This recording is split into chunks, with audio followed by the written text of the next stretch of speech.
Suicide Squad Kill the Justice League, Skull and Bones, and Flintlock The Siege of Dawn all have competition when it comes to the worst video game release of 2024 because I genuinely think Concord may take the cake, and we're finding out that after all of the betas they just went through and all of the promotional material they've been pushing, nobody is wishlisting Concord on Steam. I have a few different things to show off, but before I get into the topic, if you enjoy the content I create, check out the links in the description, join the community in my live streams, and consider supporting through Patreon or YouTube memberships. Now, these are games that should have been good if the developers had taken the time and the effort and actually listened to what players wanted, but none of them did. And Concord is another game that is going to be added to the worst games of 2024 list. I played the free open beta thinking it really can't be that bad. Yeah, it looks like a DEI Overwatch clone,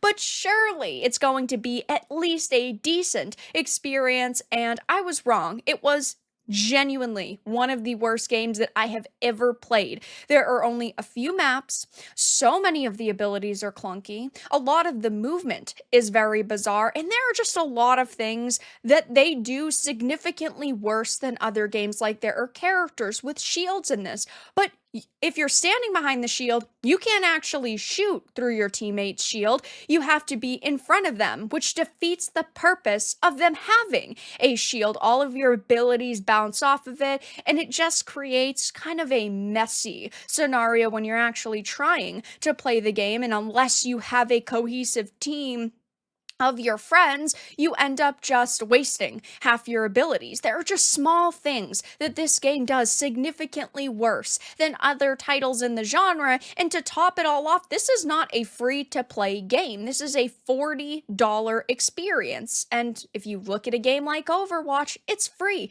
You can go and download it right now. Even if you don't like Blizzard, it's a significantly better experience than Concord, but now we're finding out after having the closed beta where people who pre-ordered the game could give 5 keys to their friends and an open beta for everyone in the world to try, nobody is wishlisting Concord. This is an Insider Gaming article. It says Concord's beta hasn't been a huge success for Firewalk Studios. They're closing the studio with this one, boys. This is their first release, and it's going to be their last. There's no way that Sony is going to keep them alive after this. It says it fell flat on its face on Steam, the #1 storefront and launcher platform on PC, drawing in just a few thousand players. I talked about the player numbers in depth, and I have to say, I wasn't really surprised. There had been a lot of negative discussion about this game leading up to its betas, and then while Sony has been pretty heavily promoting this game, probably in hopes it is going to actually be an Overwatch competitor, I feel like people were willing to give it a chance, but then they realized it was going to be a $40 experience, and then they decided, oh yeah, we're actually not going to be playing this. We're not going to give this a chance. Now, I think it's important to note that when Overwatch 1 released back in 2016, it was $40, but in the past 8 years, hero shooters have evolved. There are a lot on the market, and Overwatch is still the largest, but it is free to play now. And I do think that if this game had launched maybe 4 years ago or 5 years ago, they could have gotten away with $40. But because there's already so many established games in the genre, you can't really come into it expecting people to pay that same price. We're talking about a game releasing 8 years ago. You can't base your prices now on those prices then. It says, now that the dust has settled following the end of the beta phase, we can confirm that nobody wants to wishlist the game, indicating that the beta didn't hit the spot with gamers anywhere. At the time of writing, Concord sits at number 793 on the Steam wishlist leaderboard, and it's being released in just under 1 month. I do not see a way that they can turn this into a positive situation. They would have to delay the game, they would have to fix a lot of the abilities, add new maps, they would have to rework the game in its entirety, and it's already been in development for 6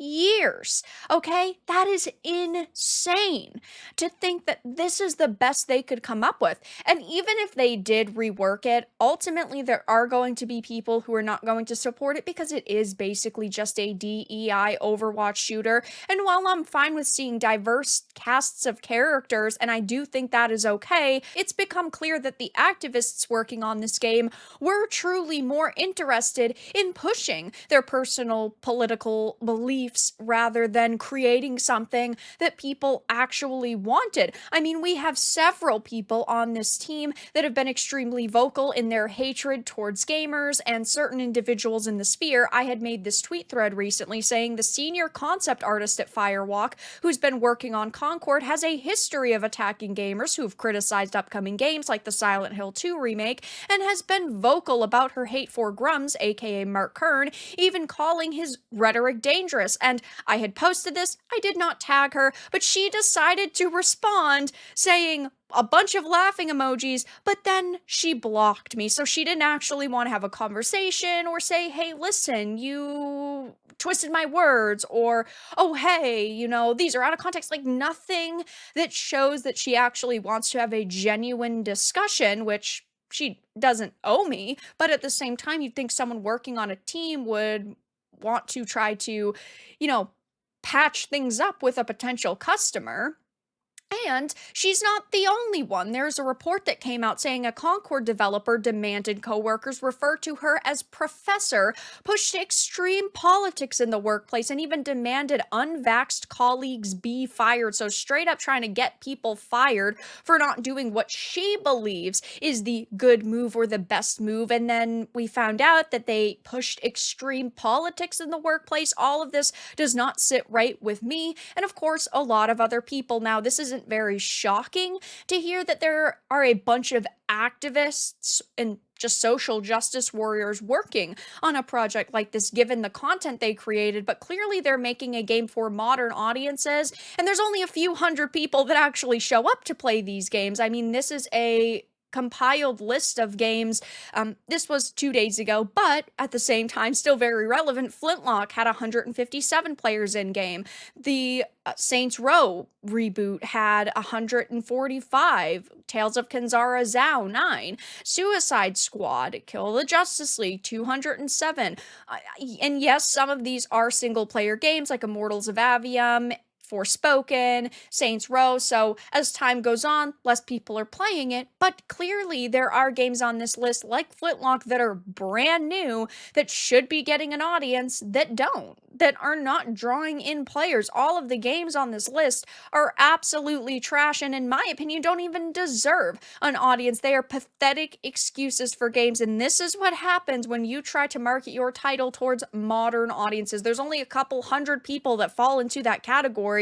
Most of them are sensitive snowflakes on social media who do not end up buying these games because they find something to be upset by, something to be offended by, or they straight up just do not purchase these games. So they're practically creating projects for absolutely no one, and that's not going to keep them in business for very long. So right now, nobody is wishlisting Concord on Steam, and we're only a couple of weeks from release. It will be interesting to see as we get closer to the official launch if Sony really ramps up the promotional material. They've been putting out a lot, but they could still push more, or if they kind of view it now as a massive loss. And also, when this game releases, I will be keeping my eye on these people's social media accounts to see if they have meltdowns, because that's typically what occurs. They call us racist, sexists, all the ists and phobes, and then they melt down and say, oh, nobody played our game because of these reasons, not ever admitting the fact that they just created a dog shit product. They want to blame everybody else for their failures and their ineptitudes, but for now, that's all that I really had to discuss in this video. Let everyone know your thoughts in the comments below. If you enjoyed this, give it a like, and if you didn't, give it a dislike. I appreciate your support either way, but I'll talk to you all again in the next video really soon.